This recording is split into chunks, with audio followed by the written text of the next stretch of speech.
Oh, hey! I'm glad you're here. This episode continues our look into the lives of the important artists that create the magic we love to see in movies. Directors, actors, and cinematographers are all important, but what drew me towards many movies and what continues to cast a spell over me is the makeup, the masks, the monster suits, stilts, blood, all the artistry in showing us as an audience something we've never seen before. We all know what I'm talking about. We remember a Fangoria cover featuring an image of Rick Baker's work from An American Werewolf in London, or the VHS box art in video stores, like Stan Winston's team that created Pumpkinhead made such a fascinating image that I would just stare at it every day in my dad's video store. Our first episode touching on this profession was FX, and we were lucky to get to speak with the special makeup effects artist and legend, Mark Sjostrom. I hope you'll go back and listen to that episode, as his stories and experiences are really great. This episode, we discuss the sequel with another extremely talented special effects artist. It truly is staggering to me the amount of skills that people in this profession use every day. I absolutely love it, so let's just get right to it. The film is FX2, the guest is a special effects artist, and this is VHS.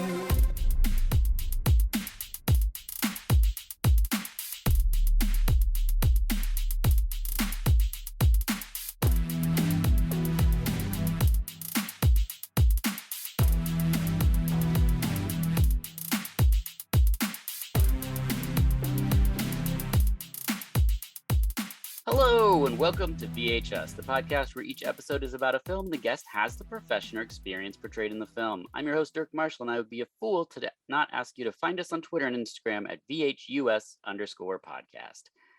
I'm also Dirk Marshall on Letterboxd, and as I always say, I'm going to get better at going on there and logging films, I swear.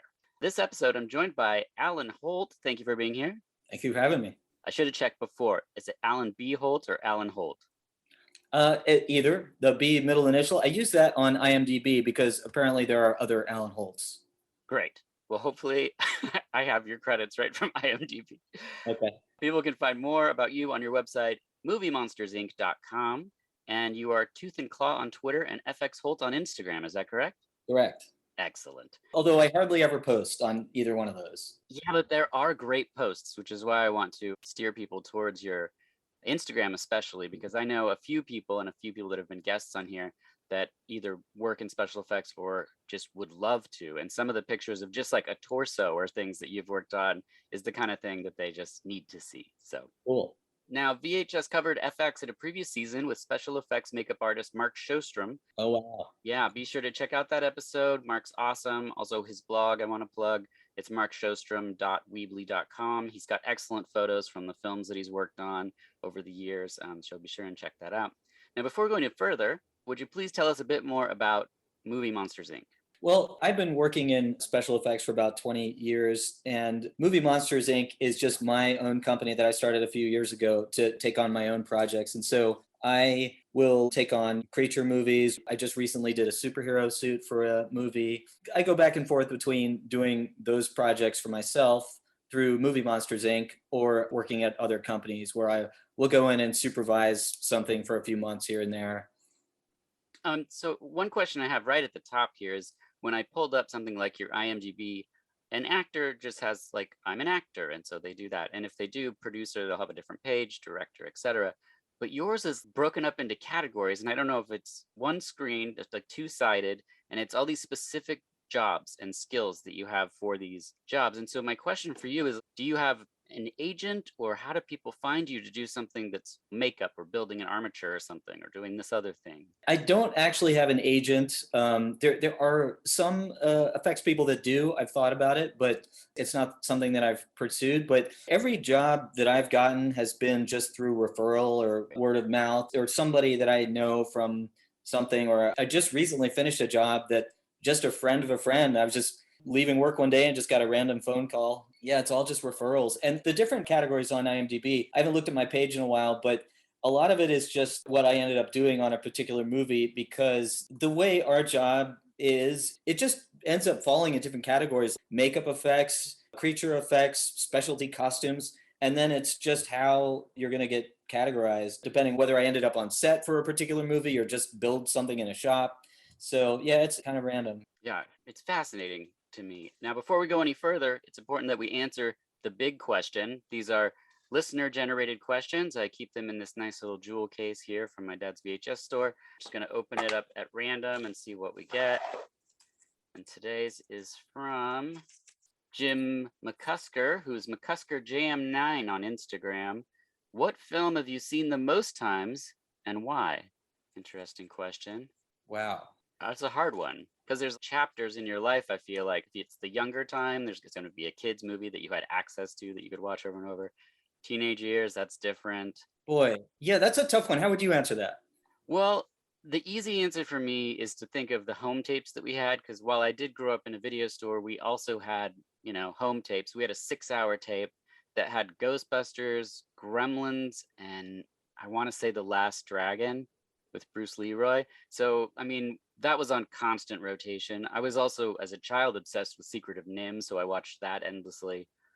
Those are easy answers for me. I think it's difficult when you get to the teenage 20-something years because we all have periods where our favorite movie is this or that, or I love the movie The Reflecting Skin, but Maybe Jaws. yeah, Yeah, for me, in the early years, it was definitely Jaws and Raiders of the Lost Ark. yep, Those are both two movies that made me want to do what I do. I guess there might have been a moment where it was like The Shining or Silence of the Lambs, mhm, because those are movies that whenever they come on, you just watch them all the way through. yeah, In recent years, though, man, with the streaming and everything, it's gotten a lot more scattered because there's so many things to watch. yeah. It gets to be by mood now rather than just like, oh, I just came across The Shining because it's just, Yeah. streaming stuff.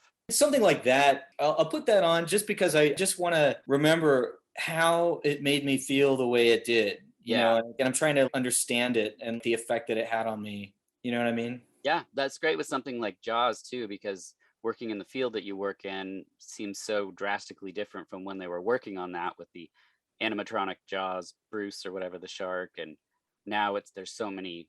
I mean, it'd just be like CG sharks, wouldn't it? Well, I'll get back to the CG thing in just a sec, but that's a great example of the difference between then and now. When you watch Jaws, there are so many reasons why it's a relic of a different era, but part of it is just it's a serious movie. It's a Yeah. drama. Hmm. You could tell that the writers were top notch. Carl Gottlieb and Peter Benchley, they were top notch writers, and the performances are so grounded. So I'll watch a movie like Jaws now just to try to sort of meditate on the difference between how they treat B movies now versus then. Because I'll watch that and I'll be like, how come we can't do that anymore? Yeah. I mean, I love modern movies, but you couldn't make Jaws now. I mean, No. and I'm still trying to understand all that. I'm also a wannabe screenwriter. I write and pitch screenplays. And so I'm always thinking about that kind of stuff. Yeah. And then you said you were going to get back to CG. Oh, in the last 20 years, there have been some absolutely amazing practical sharks. And the guy who does it, he's up in the Bay Area, Walt Conti, that's his name. But Okay. he did the sharks in Deep Blue Sea. They also pop up in The Perfect Storm. He also did Free Willy whale stuff. But that guy can build dolphins that swim autonomously. I have a friend who's actually swam with them. They're trying to do a dolphin experience where instead of swimming with a real dolphin, you swim with this robotic dolphin that can actually swim for real. That guy, he's the top of that game for sure. Nobody could quite achieve that I know of. But his sharks look amazing.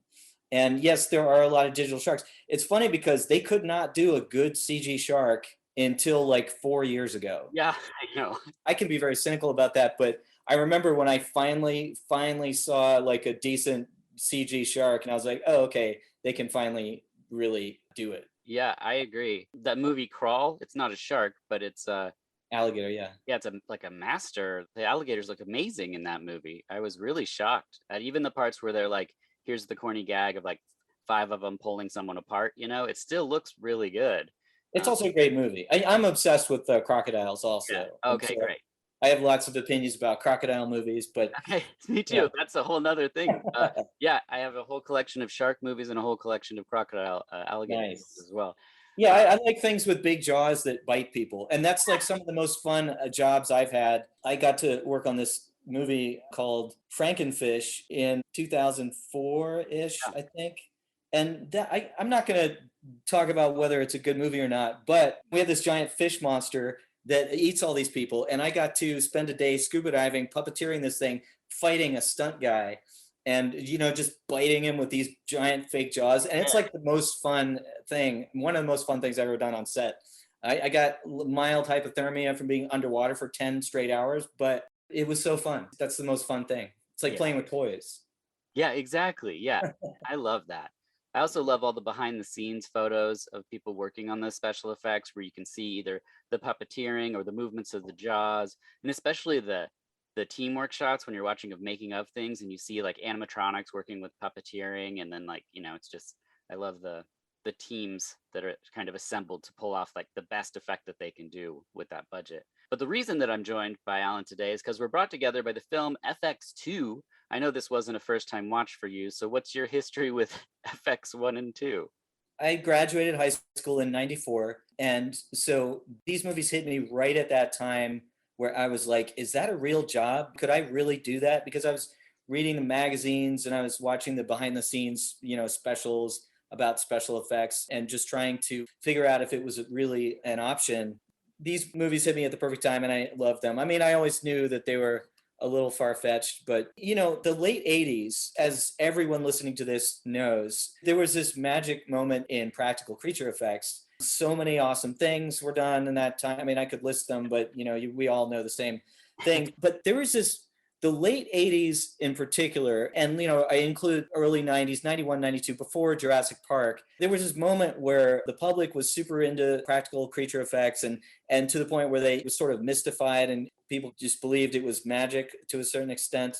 But there's a few movies from that era where the practical effects are still bulletproof. In particular, for me, 1990 Tremors. Yeah. Any shot in that movie is bulletproof even today, and it's right before CGI, it's right before all that thing, but it's a bunch of people working at the top of their game, Yeah. whether it's miniatures, full-size creature stuff that was built by ADI. It's just this moment. And then another movie just like that is the Blob remake in 88. I mean, I have 7,000 other favorites from that era, like Aliens, Predator, Nightmare on Elm Street Part 3. There's Yeah. tons of great effects. But The Thing is a little earlier. But this moment in the late 80s, early 90s, the public, everybody was super into this stuff because nobody knew that the way CG was going to hit. So like this movie came out, there's a lot of hype. And once you start the movie, there's some funny quirks about that. Yeah. So anyway, yeah, it hit me at the perfect time to be completely fascinated by everything about it.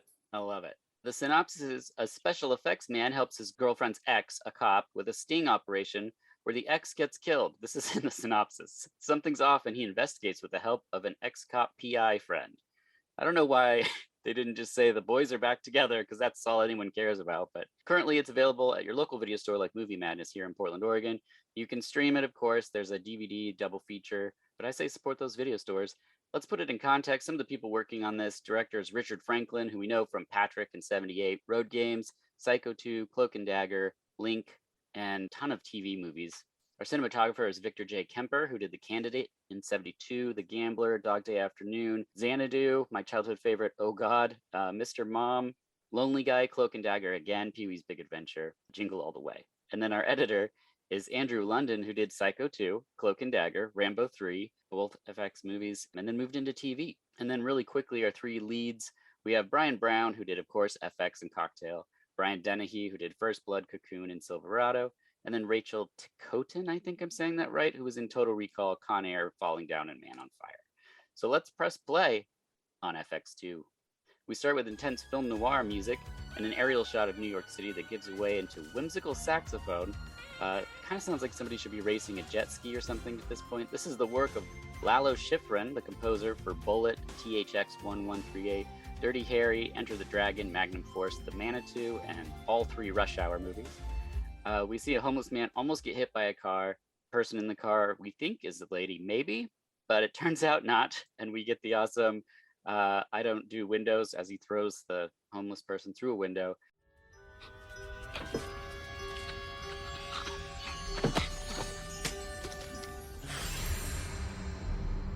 I don't do windows.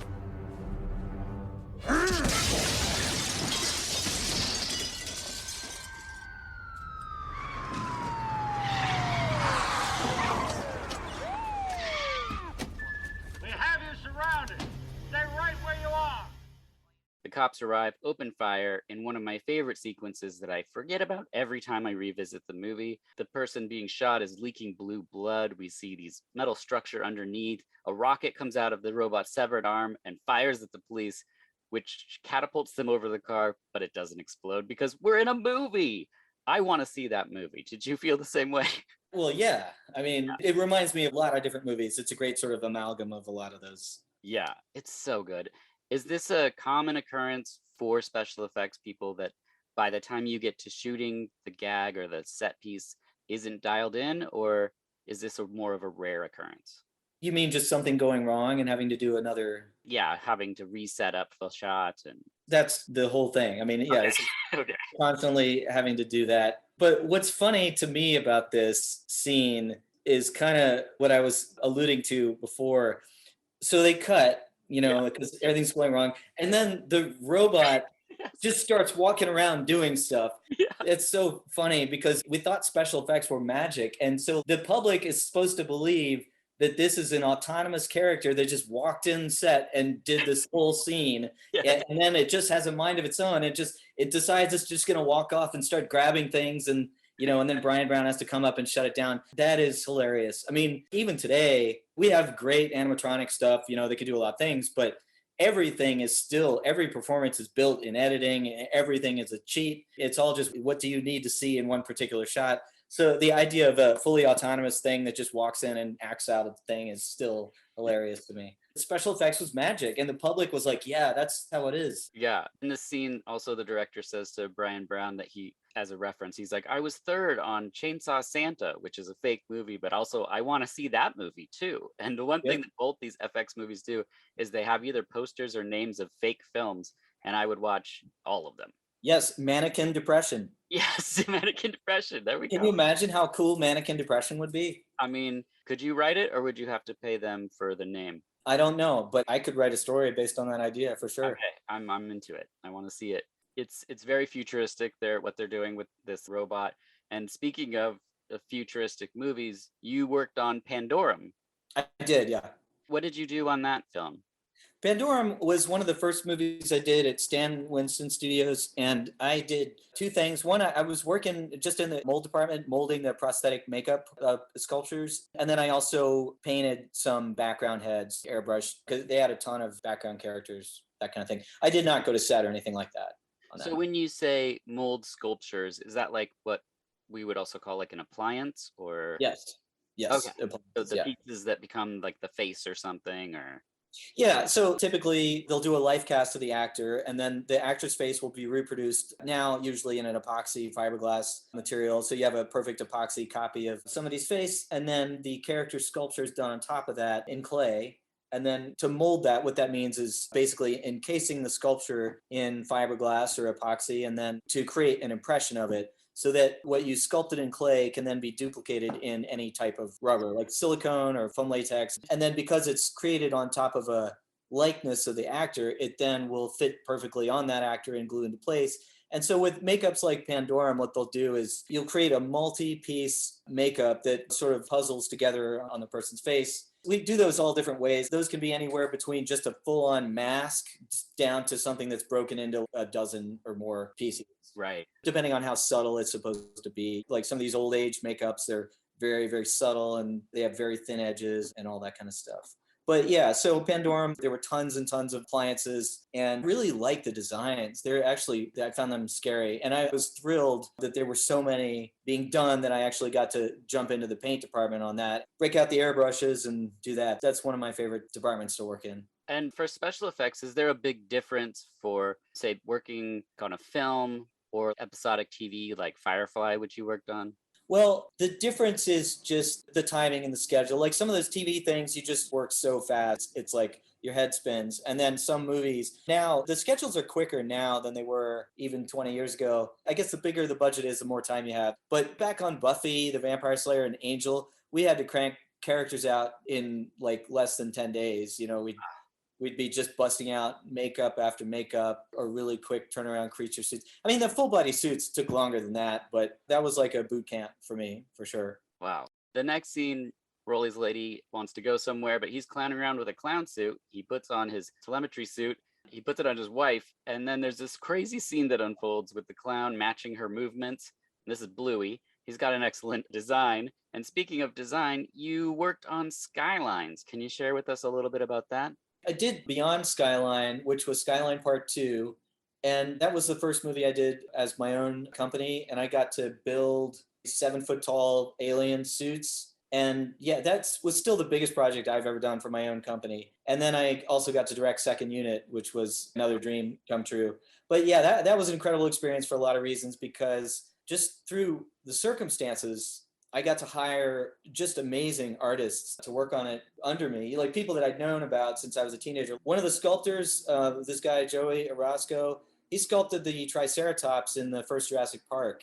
Whoa. And a lot of other things like that on that level. And so I'd read about him, and then I got to boss him around and have him sculpt for me. Yeah, and there were a bunch of other artists of similar caliber. That was an incredible experience. And then for part 3, which they shot in Lithuania, I just built another character and shipped it over to them. But those movies totally changed my career.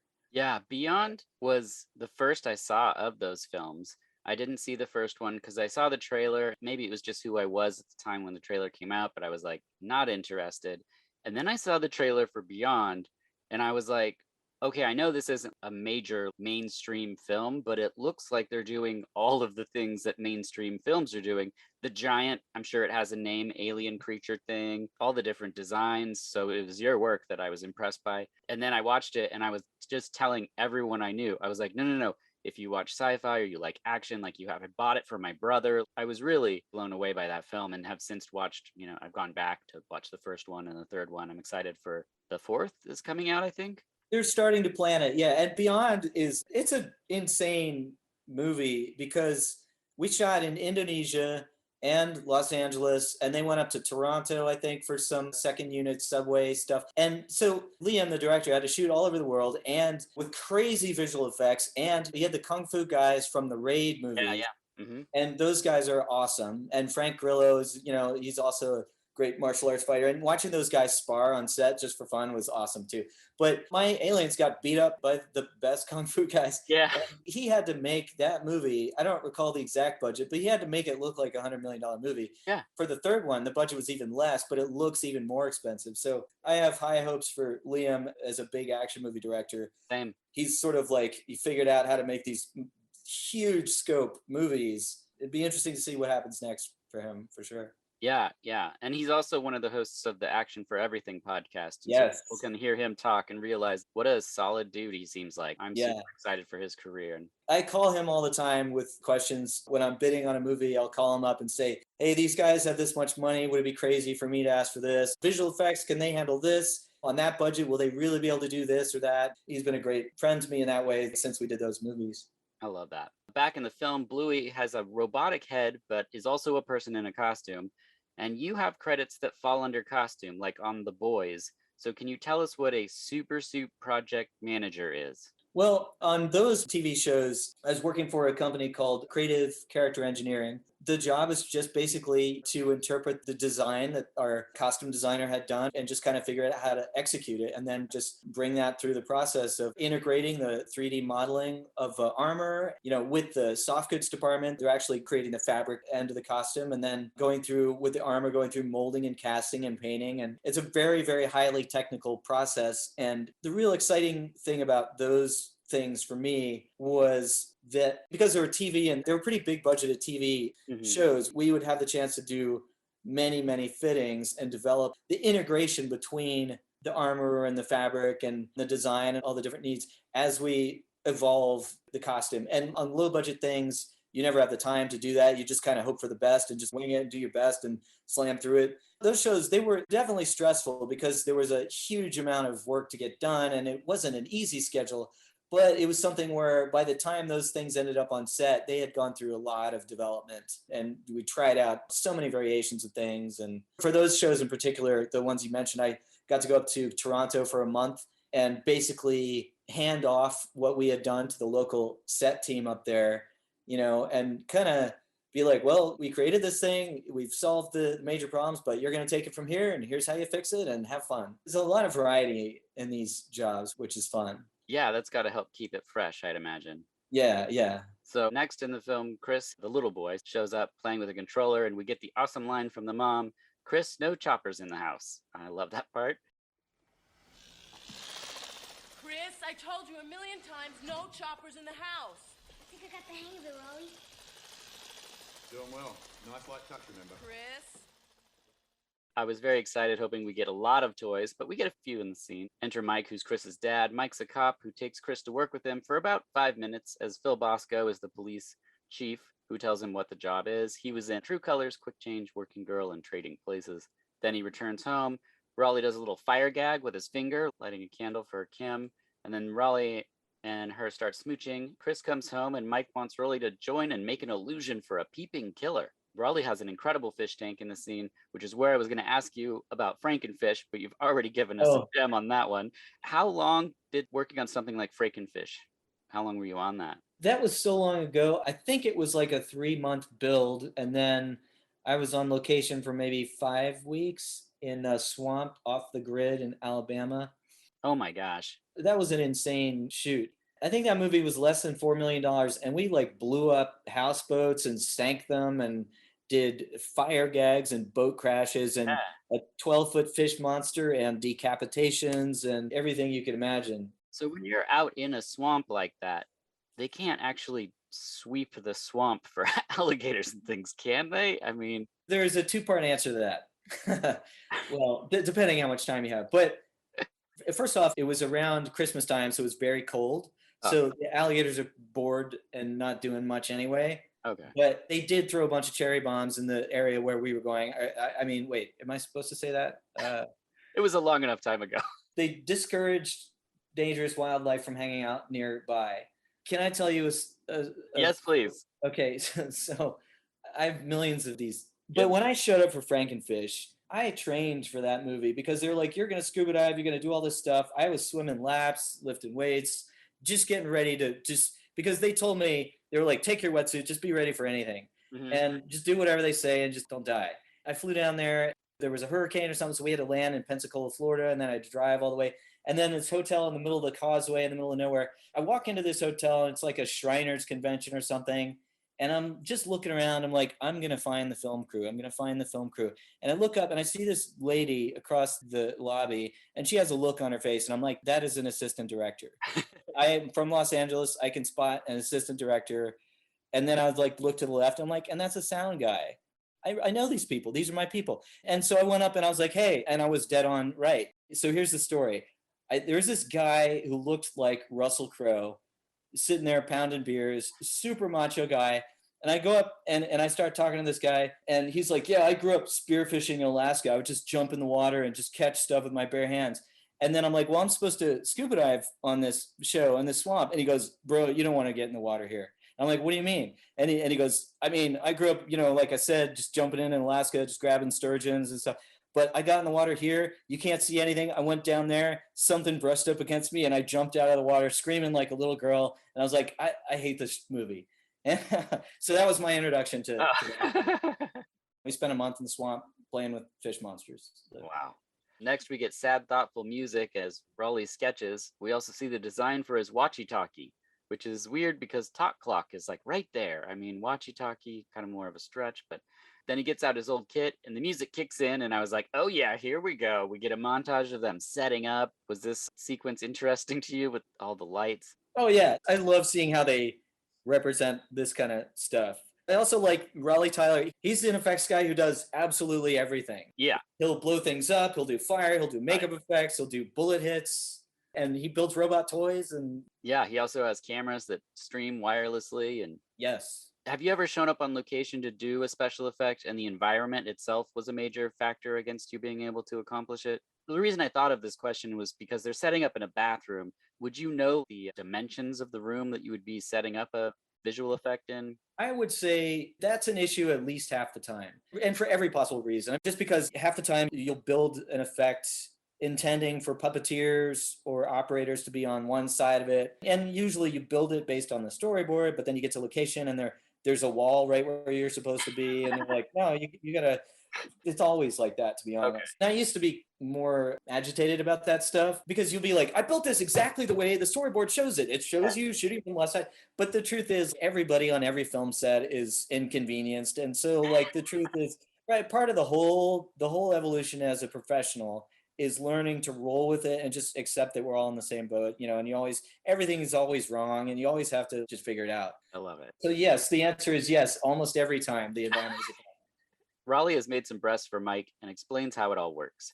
Raleigh has some not so hidden cameras, one of which is my favorite, the sponge camera, where it's literally just a camera on top of a giant yellow sponge in the corner. We see Raleigh leave. We get an excellent crane shot coming down to the stakeout car. I love this camera moving here. We see Raleigh leave, but he doesn't really leave. And then the perp shows up and they follow him up to his room. We learn that the bathroom is a projection and the lady is like crawling underneath the projection to escape the bathroom. They're using steam, which is a question mark because it seems like a smoke machine, but could be wrong. It seems like it would smell very different when the killer entered the room to right in the shower. If it's smoke, you're going to be like, this smells like a rave in 1992. Yeah. Fog machines do smell weird. Yeah. The killer produces a blade and heads towards Mike in the bathroom, but the bathroom's too full of smoke, and a different person kills Mike, and the original killer is shot by Silac. Raleigh runs into the real killer on the stairs, and we get a great stunt of Raleigh trying to stop the car and then almost getting run over. And the cops think they got the guy, but Raleigh knows different, and he calls his old friend, "It's Leo!" And next, Raleigh explains there's been an accident, and by that I mean he literally says to the kid, "There's been an accident." And that's all the explanation that we needed, I guess. So they do the next logical thing, and they go to the apartment while the cops are gathering information just to get a few things. The head cop confronts Raleigh about his not-so-hidden cameras. The head cop says, "Stop fooling with me," because it's PG-13. And I love like how this movie chooses when it's going to swear and when it doesn't, because it fully has swears in it. But this and another line in the next scene right here where we get Leo's message and Raleigh is heated. So he says, "Stop farting about." I was like, that's pretty good. I like that expression. We next get Raleigh impossibly enhancing his video. Did you enjoy this? this part? Yeah, I love that. This is one of the most egregious enhance Yes. bits ever. Oh my gosh. Like it's before it became a joke on the CSI shows and everything. Like here we have it right in this where it's just impossibly like just pixels. And then It's just like the robot cyborg monster Right. thing at the beginning. It's like we just thought technology was magic, you Yeah. know, so we just figured, well, why not, you know? That's so true. The killer shows up to get the tape and he tricks the killer to walk near the clown. And we get this awesome old timey fight with the clown and Brian putting the suit on. I love it because they're really selling it. These like this dramatic fight scene with the telemetry suit and the clown, which the clown's eyebrows are going up and down. They're controlling the animatronics on it the whole time. It's really amazing. This is my favorite part about this movie is that clown and fighting with it. As silly as it is, it's the thing I think of when I think of this movie. I agree. It's total insanity. And then Brian literally throws everything in the apartment Raleigh throws everything in the apartment at the killer. He's like jumping on tables and shelves and throwing every vase in there at him. It's really great. Then he gets his head stuck in the fish tank. There's a behind the scenes footage of this film where you can see them about to shoot. And it's cool because you get to see the director saying, "Okay, take a breath and then put your face in the water." And, they're in the pose and everything.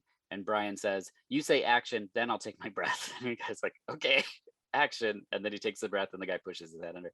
It's just a little bit of how the dumplings are made. I don't know the saying. Yeah. It's really great. We get a little rooftop chase, and then Rolly drops onto the top of Leo's car after Leo tells him, "Don't fuck up my roof," because it's PG-13, so he's going to swear sooner or later. And the boys are back. They head to Leo's, and Leo pushes Rolly into the door, and the giant monster pops out from the first film. It's in the bar. I love it. I wish we got more of these monsters. If anything, I think we were very similar-minded, similar age, and watching movies like this and being like, I want more of that monster. I want a bunch of those. Like, give me that.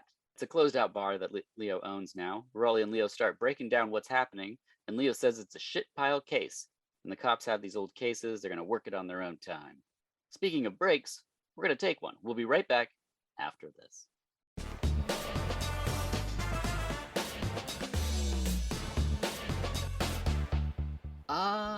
Feeding. Everyone's got to do it, even vampires. But if you aren't a vampire, or a baby vampire, then sometimes eating can become so repetitive and boring. Which is where Marshall's Hot Sauce comes in. Liven up any meal with those small batch sauces made from only the freshest ingredients. From the sweet, mild heat of smoked habanero barbecue to the addictive serrano ginger lemongrass, or even my two personal favorites, habanero carrot curry and bird's eye basil. In fact, Marshall's Hot Sauce even has a new line of seasonings, including an incredible barbecue rub, a chicken marinade, and even a volcano sparkle that a vampire could eat. The best part is that you can enter VHS Podcast at checkout for 20% off. That's right, liven up those meals and wake up those undead taste buds at marshallshotsauce.com. That's Marshall's, Haute sauce.com, and enter VHS Podcast for 20% off. And now, back to the show.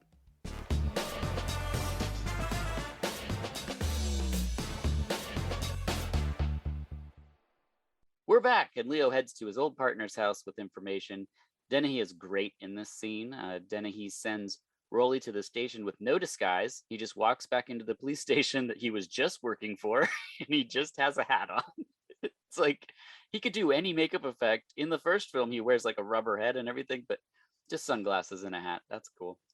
Next, we see Dennehy behind the bar working on Flair, and I gotta say this has to be because of Cocktail. It has to be that Brian was in Cocktail, and so Dennehy was like, I'm going to get behind the bar, and I'm going to do a little flair with the bottles. That has to be why it's there, but I don't know. Probably, yeah. They hear Silac cleaning up the mess on tape. Then we see Matt Neely, played by Kevin J. O'Connor, in the courtroom. Kevin's always great in everything. He was in Van Helsing, Peggy Sue, Deep Rising, Lord of Illusions. Dennehy meets the lawyer, who's an old flame of his. This is a weird side plot. We learn that Silac is in charge of the situation. He asks if he thinks Silac is on the level because he needs to speak with Healy. It's very, very interesting. Leo learns the case is all about gold medallions all of a sudden, made by Michelangelo, and Carl Becker, an old man in the hospital, might have them. So Rolly calls to check on Kim and Chris, but she went to class. Okay, so here's the whole thing that I had skipped over previously, is that they were supposed to stay home and not go anywhere, and unfortunately they did not do that. So the killer is going to go out after the kids. The kid gets a call to send some information via a modem, so he has to go to the mall. I don't remember malls having these computer modems, but I guess maybe some did, but not in my small town. So the kid has a disc. It's all got the whole, everything in the movie is about is on this disc, and that's what the killer is actually after this whole time. Hello? Chris. Hi, it's Rolly. How are you? Listen, I need your help. Do you ever remember the name Becker on one of your game discs? What if I do? Well, I need to know what was in that file. They don't have a computer here. Listen, Chris, how you doing? Look, my name is Leo. I'm a friend of Raleigh's. Do you know anybody out there who might have a computer? Yeah, over at the mall. Do you want me to send it to you by modem? Yeah, that's a good idea. Leo is not to leave the house. That's a good idea, Chris. Go to the mall. I want you to send it to me. He's not to leave the bloody You'll be house. safer there. There's people Oh, there. bullshit. Where the hell are you going? To get Kim. Listen, Chris. Yeah, it's okay. Listen. Have you got a pencil? Yeah. The boy starts to send the transmission, but he's interrupted. And Raleigh sets chase in the mall grocery store, which is one of my favorite set pieces of the film. I have no idea why there's this grocery store attached to a mall. Maybe that's common in anywhere but small towns, but we had them very separate. But we see Rolly pull a fast one in the scene with a popcorn machine and a lighter and shoe polish. There's hairspray, barrettes, and a lighter and a can of beans, which explodes. Yes. Yeah, and then they hit him with a cart, which I was like, that seems very straightforward. They set him on fire, which he extinguishes with syrup, and then they beat him with 2 chickens and shrink wrap his head. It's really great. Yeah, this scene is one of those things you want to see him pull some MacGyver stuff. Yes. You know, it's kind of like there's a scene in one of the Iron Man movies where Tony Stark gets chased through an abandoned bar by somebody, and he has to MacGyver a bunch of stuff, and you're like, yeah, he's gonna think of stuff that the audience shouldn't be able to think of. You know, I think they could have gone farther with this, but I like what he did with the hairspray and the cans. You know, that was clever. Yeah, I could really watch this movie be remade over and over and over just for the gags like that. I would love to see that. I mean, when I watched that Denzel Washington Equalizer movie, the first one that's like in a Home Depot is where the final scene takes place. And I loved that. I was like, just give me more of that, just like in this. I'm like, have them outsmarting people and with all these weird things. This movie in particular, the effects I mostly do creatures, character kind of stuff, but I have worked side by side with a lot of pyro guys and a lot of old school physical effects guys who will do things like they're putting explosives in a rubber head that I made to blow it up or something like that. And those guys the practical jokes that those guys play on each other are terrifying. And I've sat there and just my jaw just on the floor while they told me stories and things that they did. And I think if they ever remade or made a movie like this again, you got to get a physical effects guy to write that scene and Yeah. put in a lot of that stuff. And supposedly in the behind the scenes, the special effects person, I don't know which department exactly, but walked the aisles of that grocery store with Brian, and then they came up with the gags for the thing. That's Brian's words. I don't know if that's really what happened, but it seems like that would be really fun as an actor to walk around with someone who knows what they're talking about and be like, oh, I could do something with this, this, and this. Hell yeah. Just watching how the magic works. I think that'd be great. Unfortunately, in the next scene, Leo's girlfriend's gunned down as they get Chinese food outside of a building. Leo goes to see the assistant DA, and she has a hairless cat, which is very important in this scene. Dennehy cracks some jokes about it. The Cornish Rex. They don't shed. Are you telling me that? Are you telling me that they look like this on purpose? It's like a big rat. Selak and Healy head to the church. Rolly's there watching. Healy pries up a kneeling cushion from the floor of the confession and finds the gold coins. Raleigh follows them with dynamite tied to a kitchen timer, instant mashed potatoes, and a buttload of sausages in his trunk. And next we see Raleigh load the sausages into a pitching machine, which the guard dogs set chase for the wieners only to get locked in the tennis court. I want to know how many hot dogs these dogs ate because they're going after them fast. It's amazing. The henchman sees instant mashed potatoes fanning from a high window. Next, Rolly puts ether in a smoke machine, and that knocks a henchman out. And then a guy sees a pool ball jump out of a pocket and hit him in the face in the next scene. I love how all of these things are things he could have just done. Like he could have just thrown the ball at the guy's face. Or in the next scene, he steers a submarine next to the boat and then shoots a dart in the guy's neck, but he's easily close enough to just shoot a dart in a guy's neck. But he's a special effects guy, and that's what makes it so interesting. I like the ether smoke machine thing. That was cool. Yeah, I like that too. I enjoy the miniature submarine. Have you worked with miniatures, or is that like a different department from something you would do? I have not, but it's on my bucket list for sure. A few of my friends have. I know some of those companies. I have not had a chance really to do that. I've seen them, but that's something I would like to do at some point. I'm not sure when or how, but I love that stuff, Yeah. By the time this episode comes out, we will have already released our episode on The Crow. I hadn't watched that since the theater. The miniature work in that movie is so rad. It's really, really cool. I was worried it wouldn't age well, but they did so much really cool stuff with the miniatures. In fact, there's parts where they didn't have the budget to shoot the car scenes.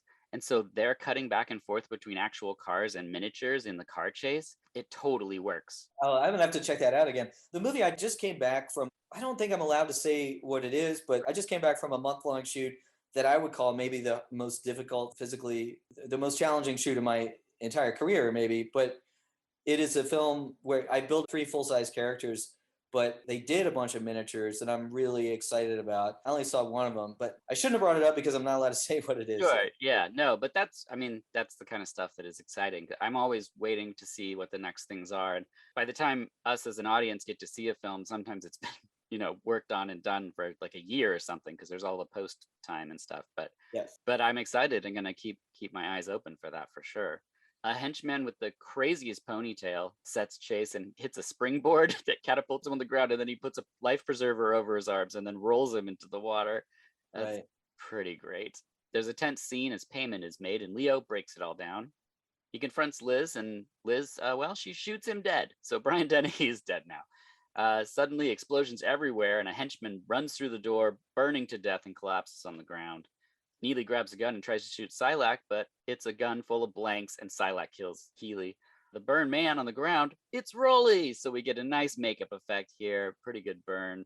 Do you do any burn stuff? Have you ever had to set people on fire? Or that fire's completely different, right? That's a different department. That falls on the stunt department, and yeah, they'll handle that stuff. I've been on set. I've definitely set things on fire, but not not people. But you would be the person who would do how the actor would look after the fire. Yes, yeah, the makeup effect. Yeah. In my early career, like in film school, I did blow a few things up and do some pyro bullet hits on people, but out here in the Hollywood world, those are strictly divided into different departments. Okay. We get the boat chasing the chopper, Silax on the chopper, but who's driving? It's the robot clown, guided by Raleigh. Bluey grabs the bag and leaps out with the coins. Raleigh switched them so they have the real ones and the money. And next we see them add the gold coins to the offering and the church offering, and we get classic FX tunes as the credits roll. There's also a great post-credit sequence where we just see Silax still in the helicopter, just flying really terribly over the water because he doesn't know how to land it. Yeah, they chose not to kill him. Yeah, he doesn't crash. He's just still doing that. They were going for that laugh, which I appreciate. Final thoughts for FX2 before we move into final questions? I love the whole Bluey the clown thing, because I have worked with some excellent effects mechanics who could build incredible controlled robotic things that could do all kinds of stuff. But the idea that you could fight a person with one or fly a helicopter is still pretty comical. But I just love that they chose to do that. I think that's hilarious. Well, and I love that they added goggles, because when he first does it, it's just a suit. Bluey can't see anything. But then when he's on the boat and Bluey is in the helicopter, he's wearing what we would eventually know as like VR eyes. Because at first you'd be like, well, how does he see? But then they were just like, well, obviously someone on set, probably working in special effects, was like, well, he's got to have like cameras in his eyes. There's got to be something. Yeah. So they expanded at the end. I like that. I guess you could make, like a Boston Dynamics robot that could beat somebody up. Yes. An effects guy wouldn't, now as digital CG has come in, it's like you would never really need to have something that crazy. That's true. So you said you've been doing effects 28 years? Just 20. 20 years. So what is a good day like for a special effects artist? Oh, man. I guess recently some of the most fun things have just been seeing actors performing with something that you labored over and seeing them bring it to life in a way that you didn't imagine. Like this film that I just got back from, I spent a lot of time and blood, sweat, and tears building these things. And I remember just watching the monitor, just kind of like, wow, I never pictured it quite like this. So yeah, there's that, just that moment when the camera's rolling and something's really working, and and it kind of brings back the fun, because we do work insane hours and that can be very, very challenging. Insane hours, insane schedules, and just trying to pull something off that may or may not work, it seems like. And then, yeah, just that moment when the camera's rolling and something looks good and it's real and people are emotionally involved in it and the actors bring something to it. That's why we do it. It's just making art with other people. Yeah. Collaborating. I love that. It's got to be exciting for something like we said, Beyond Skyline, these suits, because they're bigger than humans. So you have to figure out how the person's going to fit into this thing, like where it's going to bend. And they were on stilts. They were over 7 feet tall. There's a photo, I think it might be on my website, but Iko, the Kung Fu star, there's a scene where one of those creatures busts through the wall, and in the same shot, you see Iko on one side, who's probably 5'6", and this 7-foot alien on the other, and just seeing them side by side. The cinematographer looking through the lens, he goes, "Holy fuck, how's he going?" And then we have this awesome stunt guy. The guy that played that particular alien had also played Rinsler and Tron. Oh. And while wearing stilts and almost blind in this suit, he was throwing spinning back kicks and all this stuff. And it was crazy to watch that. Yeah, those are the moments for sure. Yeah, because it's one thing for something to look cool, but you also know it has to function. So if someone's fighting in the suit you design, that's pretty awesome. To be honest, like these films, the film shoots can be so hard as far as working 80 hours in a week. This shoot we were just on, we were at 100-degree temperature at 7,000 foot elevation out in the desert and working long days, running around. And so it's really physically hard. And so I have to say, since you asked, the other great day for a special effects guy is when it's all done and you're at the wrap party drinking champagne with the people that you just suffered with. Because you really do bond with people, blood, sweat, and tears. And it's like, it's that moment at the end when it's all done and it all worked out, and, we're all looking forward to the next one, but ready to take a week off. That's kind of a magic moment as well, for sure. And I hate to ask it, but I got to. Okay. What's a bad day like? A bad day is when, oh God, where do I start? What is a bad day? A bad day is when something doesn't work, or you're in a situation where the expectation and the reality are two totally different things. I'll give you one example if you want. Yeah, please. There was a day, I guess I probably shouldn't say what movie it was, but there was a project that I was on where we had an actor in a creature suit. This was years ago. This is at least 15 years ago. But the guy had gained 30 pounds after we did his body cast. Oh, wow. So this suit did not fit him. Yeah. And we were shooting in a location in the boiler room of a downtown hotel where it was costing them apparently like, I don't know, 5 or 10 grand an hour for us to be there. And this guy was doing a fight scene in a room where it was 130 degrees. And I was there by myself. I had so much set time that I was trusted at this company to just go handle whatever. So I was on set by myself with this character, and the suit would break open in the back because they were doing a very intense fight scene, and it kept breaking open. And so first off, the medic got mad at me because she's like, "You're killing this guy. It's way too hot to be in a suit, and we have to keep doing these takes because this thing doesn't work." And she's giving him electrolytes and vitamin B12 and all this stuff because he's dying. Yeah. It keeps breaking. And then this is one of the only times I ever got like screamed at on set. The producer of the whole thing dragged me outside and yelled at me every word under the sun about how our company was costing them thousands of dollars an hour to be there, and the actor was going to die because the suit wouldn't hold together. So I had to come up with a solution, which is the physical effects truck. They basically have like a machine shop in the back of the truck. So I went into their truck and I took some needle nose pliers and ground them to a sharp point so that I could stab zip ties through the rubber suit like stitches. And I put like 85 zip ties down his spine and stitched the whole thing together so that it could not physically break no matter what. And then we went back and finished it in one take and it was fine. And so, yes, I mean, at the end of that day, there were a few people patting me on the back for surviving and figuring it out. But it was also like, it's one of those moments where like, you really don't know what you're going to do. And the stakes are very high. Yeah. And so that, I hate to say it, but I actually got kind of comfortable in that space to be comfortable in a sort of state of panic where the stakes are high and there's no way to solve it and you got to figure it out. But, that's still not pleasant. Yeah. It's like however I might react to it or not, you're also dragging other people along with you and they're stressed and trying to figure out that was a bad day. But I guess, the worst is if somebody gets hurt. I've been on set nearby where I've seen people get carried off to the hospital. Yeah. That's not fun. The crazy thing about that usually happens on the last day of the film because everybody's so tired. Your brain you're like, oh, it's over, but it's not over. Right. Not over. You got to really watch out that last 2 days there. Yeah, those are bad days. But, tomorrow's another day, so you always find a way. And any advice for someone interested working in your field? Oh, God. Tons. Gosh, where do I start? I'll start with this. If you want to do it, you can. You just have to want it bad enough.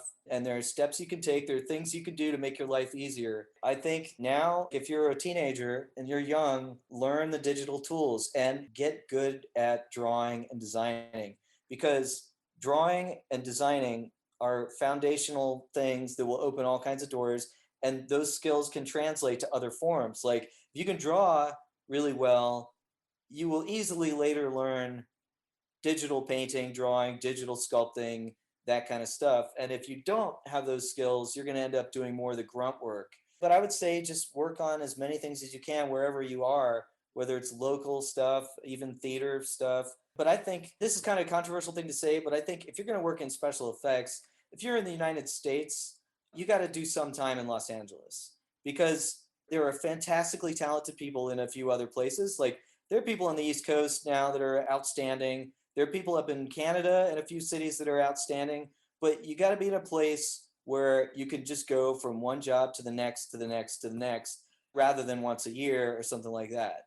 I think you just got to get somewhere where you can just do a lot of work because, and the other great thing about Los Angeles is that in the city here, because there are so many companies doing it, the evolution of technique happens so fast here that because everybody works at multiple companies, and so we create a new thing, a new system, a new way of doing things, and soon everybody's doing it. And that happens every year here, all the time. And when you go somewhere else, there are fantastically talented people in many cities. There's amazing people in, obviously, New Zealand.